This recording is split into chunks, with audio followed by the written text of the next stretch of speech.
Assalamualaikum warahmatullahi wabarakatuh. Kembali lagi bersama saya Nadira Khairulnisa dengan NIM 21136016. Video sebelumnya saya sudah membahas mengenai materi dasar geografi tanah dan komposisi tanah. Nah, di video kali ini saya akan membahas mengenai sifat-sifat tanah. Untuk mempersingkat waktu, saya langsung saja membahas materi sifat-sifat tanah. Nah, sebelum memasuki materi, saya akan membahas sedikit tentang profil tanah.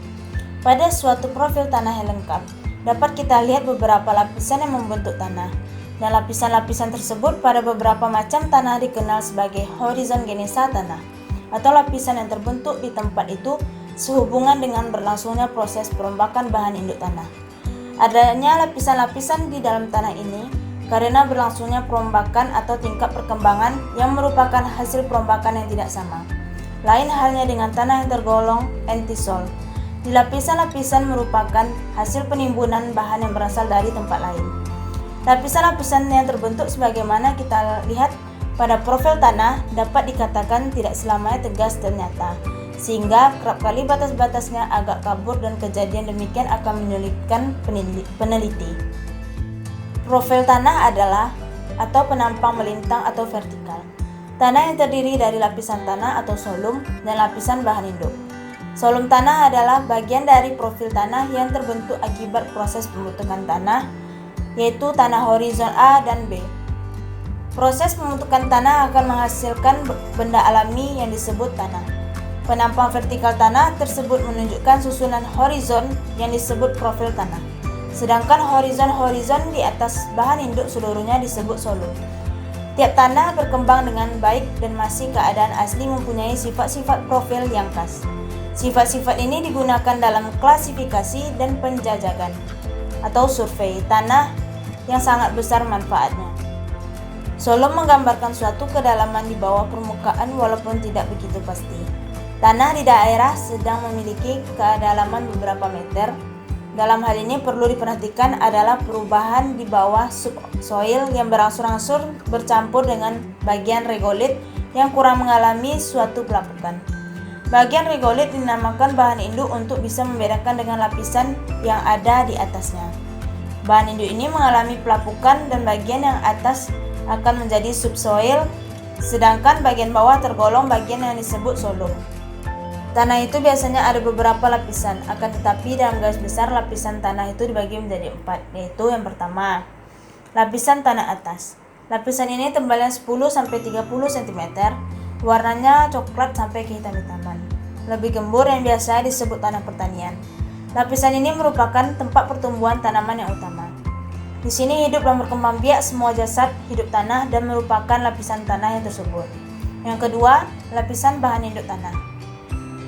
Lapisan ini disebut lapisan bahan induk tanah karena merupakan asal atau induk dari lapisan tanah bawah. Lapisan ini dapat dipecah dan dirubah dengan mudah tetapi sukar ditembus akar.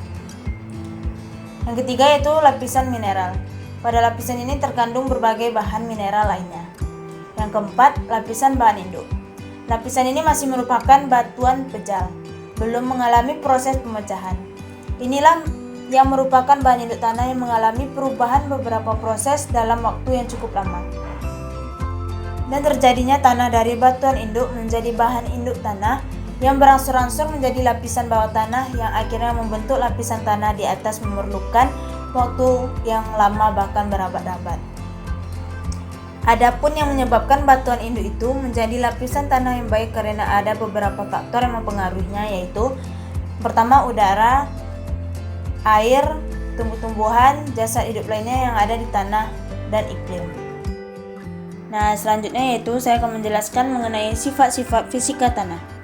Dalam menilai kesuburan suatu tanah, maka sifat fisika tanah mempunyai peranan yang penting di samping sifat kimia.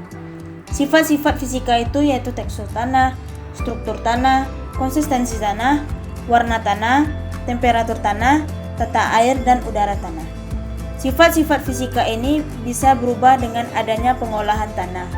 Dengan pengolahan tanah ini, struktur menjadi baik sehingga akan membantu berfungsinya faktor pertumbuhan tanaman secara optimal.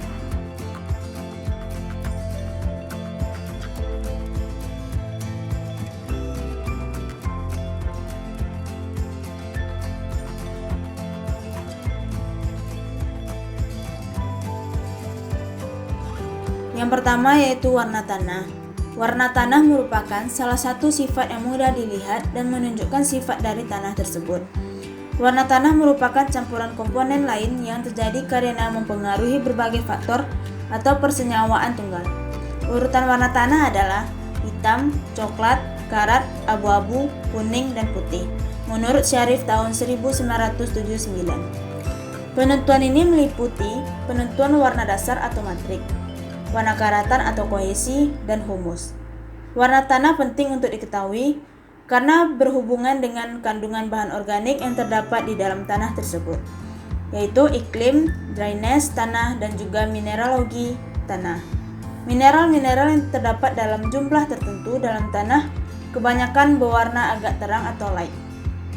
Sebagai akibatnya, tanah-tanah itu berwarna agak keabu terang jika terdiri dari mineral-mineral serupa itu yang sedikit mengalami perubahan kimiawi. Warna gelap pada tanah umumnya disebabkan oleh kandungan tinggi dari bahan organik yang terdekomposisi. Jadi dengan secara praktisnya yaitu presentase bahan organik di dalam tanah diestimasi berdasarkan warnanya.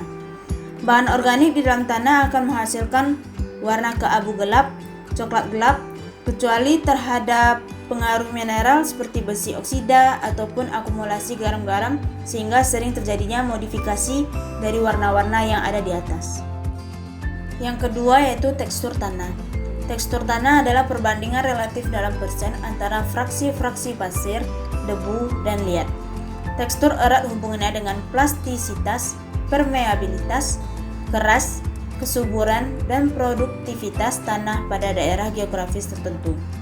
Tekstur tanah adalah perbandingan relatif berbagai golongan besar partikel tanah dalam suatu massa tanah, terutama perbandingan relatif suatu fraksi liat, debu, dan pasir.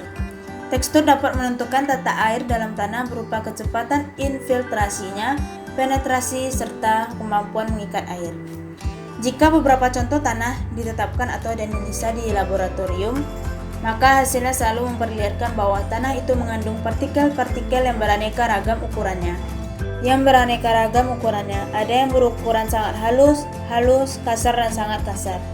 Partikel-partikel ini telah dibagi ke dalam grup atau kelompok-kelompok atas dasar ukuran diameternya, tanpa memandang komposisi kimianya, warna, berat, atau sifat lainnya. Kelompok partikel ini pula disebut dengan separat tanah. Tekstur tanah sangat berpengaruh terhadap kemampuan daya serap air, ketersediaan air di dalam tanah, besar aerasi, infiltrasi, dan laju pergerakan air atau perkolasi. Dengan demikian, maka secara tidak langsung tekstur tanah juga dapat mempengaruhi perkembangan perakaran dan pertumbuhan tanaman serta efisien dalam pemupukan. Tekstur dapat ditentukan dengan metode yaitu metode pipet dan metode hidrometer. Kedua metode tersebut ditentukan berdasarkan perbedaan kecepatan air partikel di dalam air. Yang ketiga yaitu struktur tanah. Struktur tanah digunakan untuk menunjukkan ukuran partikel-partikel tanah seperti pasir, debu, dan liat yang membentuk agregat satu dengan yang lainnya. Struktur dapat memodifikasi pengaruh dalam hubungannya dengan kelembapan porositas, tersedia unsur hara, kegiatan jasad hidup, dan pengaruh permukaan akar. Tipe struktur terdapat 4 bentuk utama yaitu yang pertama bentuk lempung, yang kedua bentuk prisma, yang ketiga bentuk gumpal, yang keempat bentuk spheroidal atau bulat. Keempat bentuk utama di atas akhirnya menghasilkan 7 tipe struktur tanah. Dalam rangka menghasilkan agregat-agregat di mana harus terdapat beberapa mekanisme dalam partikel-partikel tanah mengelompokkan bersama menjadi klaster. Dalam struktur tanah terdapat lapisan yang dipengaruhi oleh praktis dan di mana aerasi dan dryness membatasi pertumbuhan tanaman. Sistem pertanaman yang menjaga kemantapan agregat tanah akan memberikan hasil yang tinggi bagi produksi pertanian. Yang keempat yaitu kadar air. Menurut Hakim tahun 1986, metode umum yang biasa dipakai untuk menentukan jumlah air yang dikandung oleh tanah adalah persentase terhadap tanah kering. Bobot tanah yang lembab dipakai karena keadaan lembab sering bergejolak dengan keadaan air.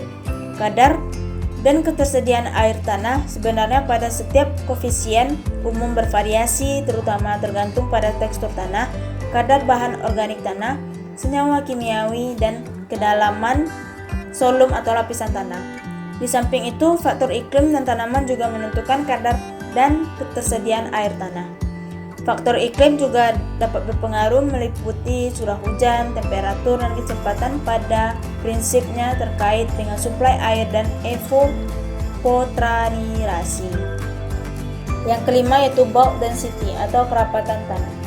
Metode penentuan bulk density yang paling sering digunakan adalah dengan ring sample atau metode cloud, gumpalan tanah yang dicelupkan ke dalam cairan plastik yang kemudian ditimbang dan di dalam air untuk mempengaruhi berat dan volume dari plot gumpalan isi.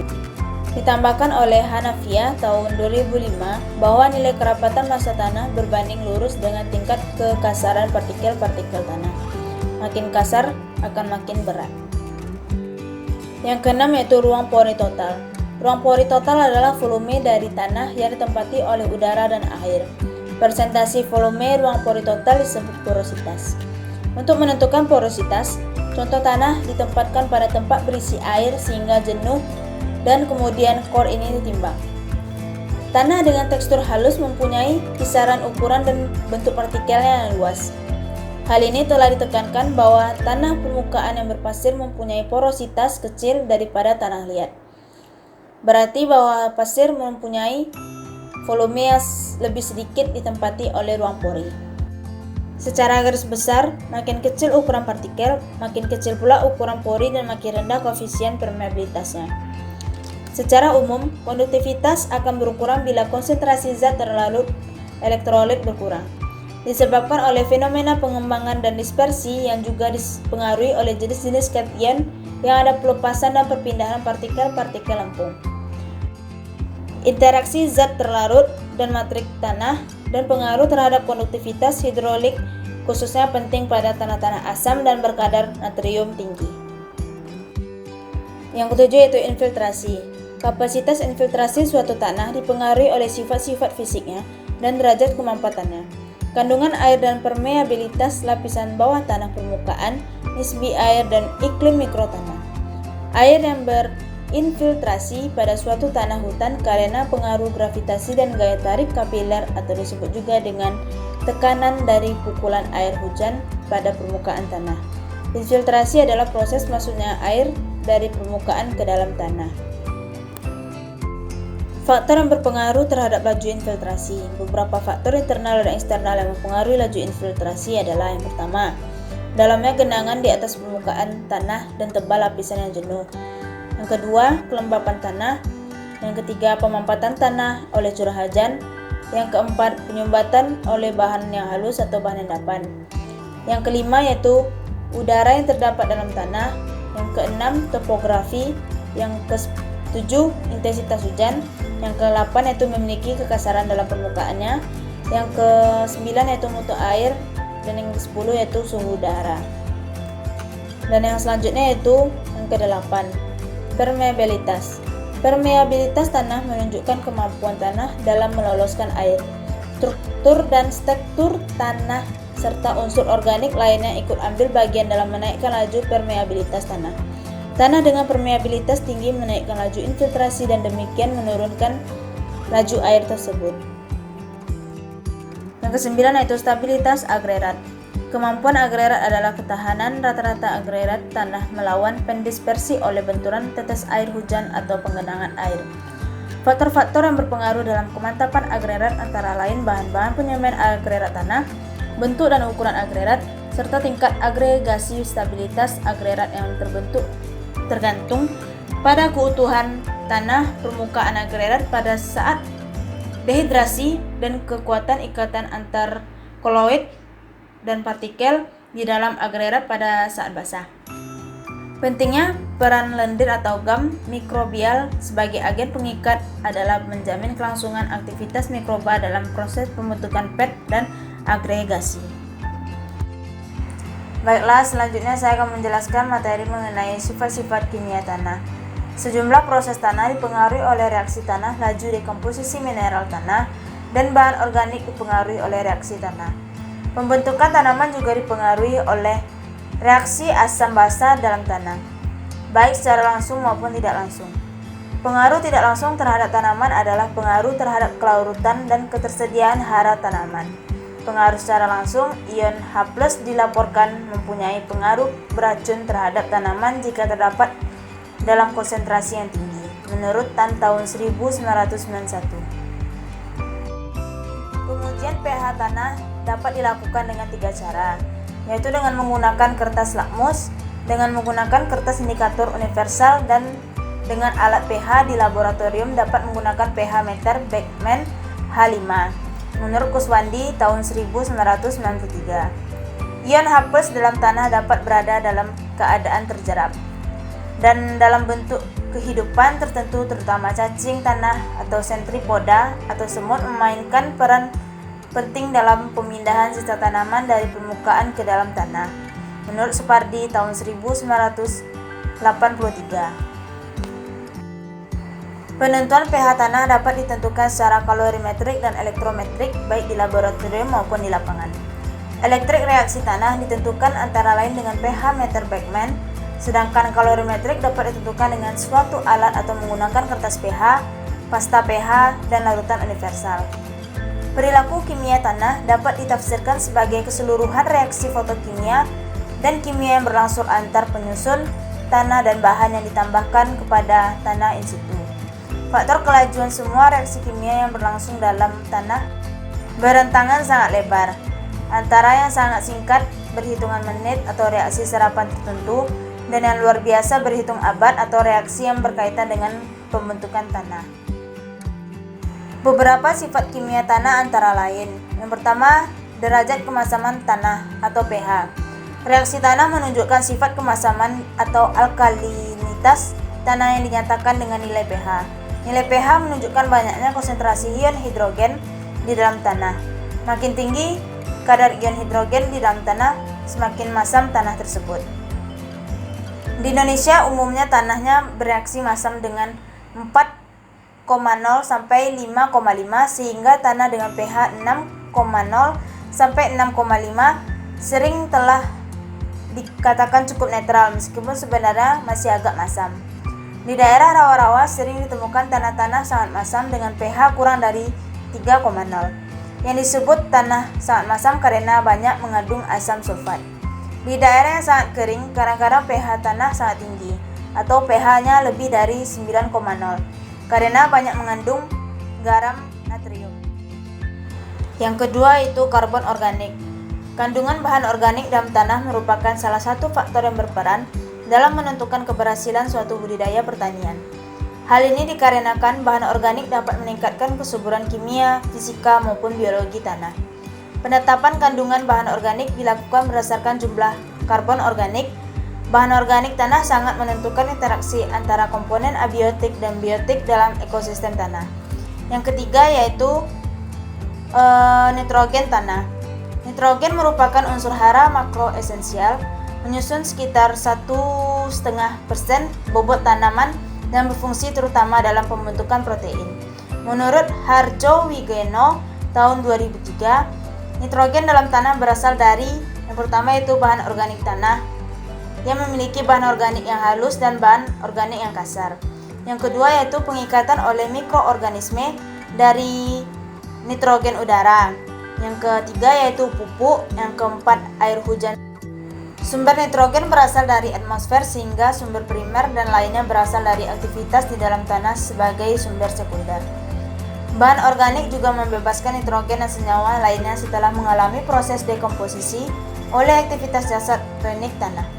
Hilangnya nitrogen dari tanah disebabkan karena digunakan oleh tanaman atau mikroorganisme. Kandungan nitrogen total umumnya berkisar antara 2.000 sampai 4.000 kg per HH pada lapisan 0 sampai 20 cm, tetapi tersedia bagi tanaman hanya kurang 3% dari jumlah tersebut. Manfaat dari nitrogen adalah untuk memacu pertumbuhan tanaman pada fase vegetatif serta berperan dalam pembentukan klorofil, asam amino, lemak, enzim, dan persenyawaan lainnya. Yang keempat itu fibre atau unsur fosfor. Unsur fosfor dalam tanah berasal dari bahan organik, pupuk buatan, dan mineral-mineral di dalam tanah. Fosfor paling mudah diserap oleh tanaman pada pH sekitar 6-7. Menurut Lei Wakabayashi tahun 1988, di dalam tanah terdapat dua jenis fosfor, yaitu fosfor organik dan fosfor anorganik. Bentuk fosfor organik biasanya terdapat banyak di lapisan atas yang lebih kaya akan bahan organik.